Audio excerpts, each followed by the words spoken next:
কোনো দোয়া পাঠ করিলে জীবনের সমস্ত চাওয়া এক দোয়ার মাধ্যমে পূরণ হয়ে যায়। এই দোয়াটি অনেক গুরুত্বপূর্ণ। যে ব্যক্তি একবার এই দোয়াটি পড়বে তার জীবনের সমস্ত চাওয়া এই একটি দোয়ার মাধ্যমে পূরণ হয়ে যাবে ইনশাল্লাহ। আপনার মাধ্যমে যদি কেউ এই দোয়াটি শিখে বা আমল করে এবং তার জীবনের সব চাওয়া পূরণ হয়ে যায়, তাহলে এর সওয়াব আপনিও পাবেন।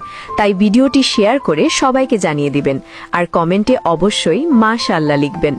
আর যদি আপনি এটি মানুষকে না জানান, তবে কিয়ামতের দিন আপনাকে প্রশ্ন করা হবে। অর্থসহ দোয়াটি হলো, আল্লাহুম্মা গাফিরলি, হে আল্লাহ আমাকে ক্ষমা করুন। ওয়ারহামনি, আমার প্রতি দয়া করুন। ওয়াহদিনী, আমাকে সঠিক পথ দেখান। ওয়া আফিনি, আমাকে সুস্থতা দান করুন। ওয়ারজুকনি, আমাকে রিজিক দান করুন। দোয়াটি ছোট, কিন্তু এর ভেতরে লুকিয়ে আছে পুরো জীবনের চাহিদা। মহান আল্লাহ তাআলা আমাদের সবার দোয়া কবুল করুন। আমিন।